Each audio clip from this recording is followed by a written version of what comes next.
You might think that because I represent an employer organisation and my colleague Mr Henderson an employee association, that we are going to come to blows or be diametrically opposed in the views that we present. Well, 4.5 years out of the sort of disputatious, litigant-prone sort of law practice that I was in to the sort of quieter halls of industrial land, it has dawned on me that for about 99% of the time, the interests of employers and employees, contrary to what our politicians and media might want to think, are in fact much the same. In fact, if you think about it, the ideal employment relationship is one where employer and employee are actually in perfect harmony, working to the same end. And happily, in my experience, and hopefully in Neil's, that is true most of the time in most places. On the face of it, though, you've got a little bit of a conflict in circumstances where, you know, you're running a business and all of a sudden, hey, it's under 12 feet of water. What's the point of coming into work? You know, don't want you in, no work for you to do, go home. By the way, don't expect to be paid. And the employee says, well, hey, hang on, I'm ready, willing and able to come to work. It's not my bloody fault that the rain's come down, just pay me, please. So you've got this sort of intractable situation. We had, I suppose, in the week to 10 days following the flood, upwards of 200 calls from our members really asking for information as to just where they stood, what were the respective legal rights and obligations of themselves as employers and their employees. Not because they wanted to enforce the strict letter of the law, but they felt they would like to be informed so that at least they could move forward with some degree of accuracy and certainty. It's also actually spawned, watch out for this, you know, those of you who are sort of in any sort of tribunal work, it came to my notice today in relation to someone facing a work cover claim. You're going to get a lot of the dog at my homework excuses. Oh, I'm sorry, the records went under in the flood, sir. I can't produce them as evidence. So just watch that one, will you? So there are three circumstances generally that Neil and I are going to talk about, which of the effect and how do you deal with inundation or other storm damage which affects your business in the short, medium or long term. I'm going to cover off on the detail of the sort of long and medium term, and Neil's going to be a little bit more expansive on the sort of short-term remedies. First up, contrary to what might have been the case, well certainly when I started in legal practice, employment is not really just a hit and miss matter of what you and I might agree as employer and employee. In almost, well, the case of every employee from the boardroom to the postroom, it is a matter of statutory compliance. And in the case of what you might call traditionally blue-collar or lower-paid workers, it's very much a statutory control issue because you have this multiplicity of awards or modern awards which will directly affect all of that employment as statutory minimum terms and conditions. But even in the higher echelons of management, you still have the Fair Work Act, National Employment Standards, which require compliance with a whole range of specifics in terms of what the employer and employee can't do. So as owners of businesses, as employers, as employees, as lawyers advising clients, you really do need to be familiar with the fact that, yes, we have a Fair Work Act. It runs to several hundred odd sections and it covers a whole range of minutiae about how you deal with the relationship between employer and employee. There are 120-something modern awards which cover a whole range and variety of occupations and industries, and where they apply, they are statutory minimum terms and conditions, and you can't contract out of a statutory term and condition, as you all know. And in many cases, companies will have enterprise agreements which might displace a modern award for the time being, but certainly will contain their own terms and conditions. And you must be mindful, if you're managing your own business or advising a client, you must be mindful of their industrial arrangements and what actually applies. Now, the flood comes in, you've really got, I think, probably these three options or a variant of them. Basically, you know, you're the cafe latte set in Rosalie, you're 12 feet underwater, your machine's not going to work ever again. I might as well close the business down and go away. All right, so business closed, got employees, they don't have a job anymore. As a matter of law, they become redundant. You obviously deal with them on that basis.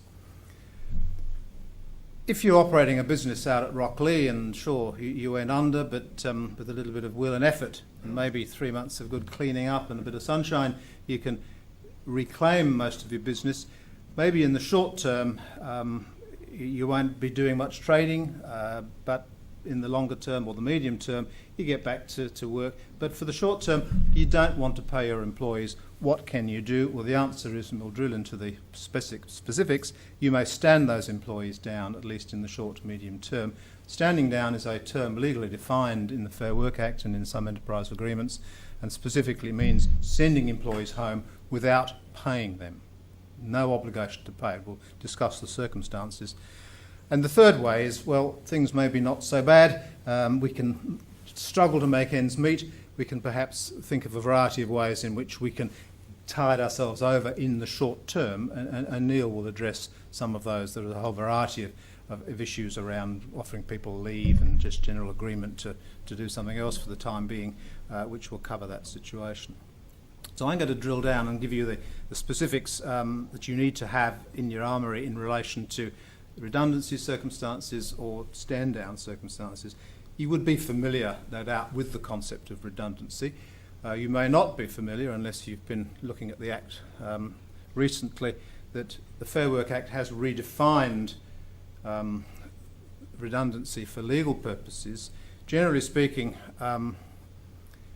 it's not just a case of I don't want that job done by someone for it to pass muster in Fair Work Australia. It has to have other things attached to it. And please bear in mind, and this is relevant to the extended definition, it's a position which becomes redundant, not an individual.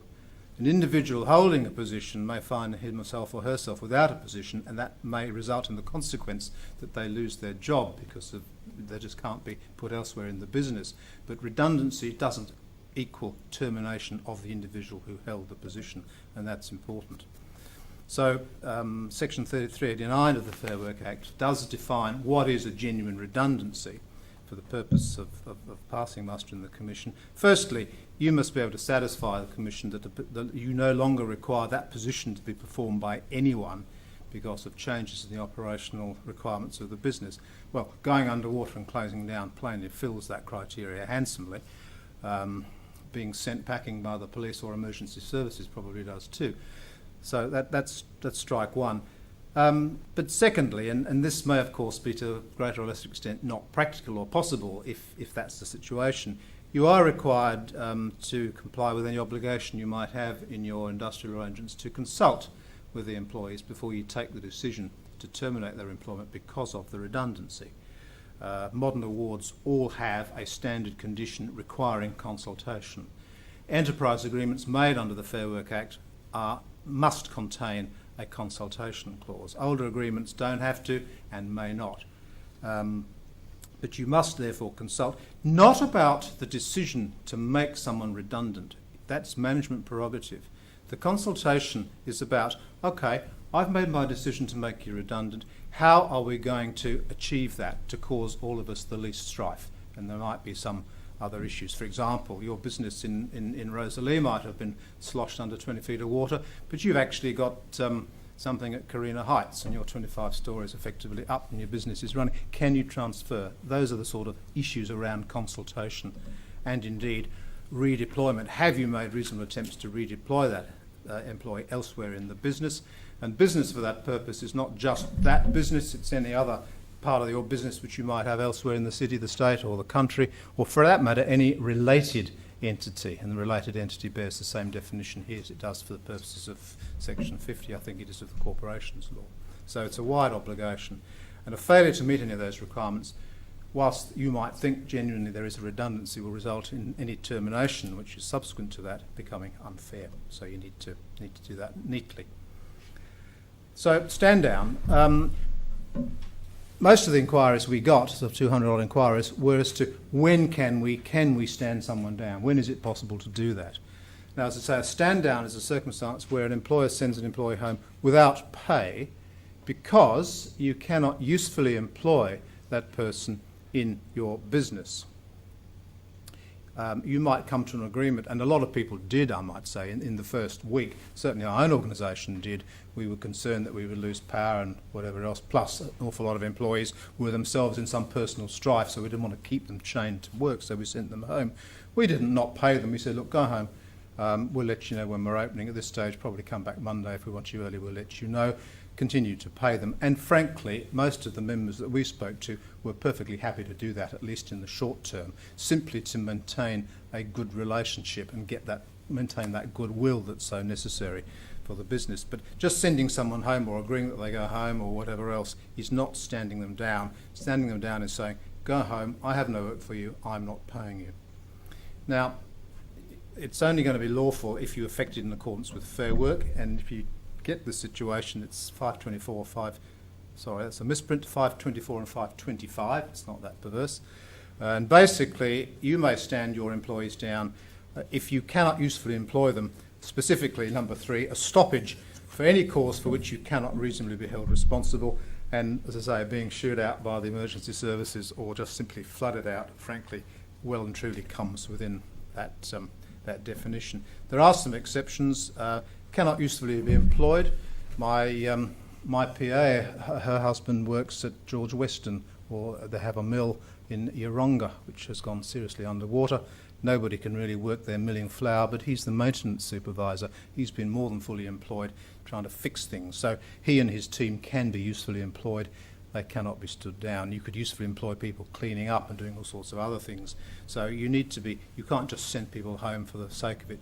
They must be in a circumstance where they cannot usefully be employed. And again, that will cover off sending them to other premises which you run. You might have a mill that's working perfectly well on a high ground somewhere, and they can be absorbed into that. So all of those things will not fit the definition, cannot usefully be employed. The other condition is that if you do have an enterprise agreement which contains stand-down provisions, then any additional stand-down provision, like for instance the obligation to consult, you will have to apply that. You can't just sort of opt for the statutory provision. There is no stand-down provision in a modern award.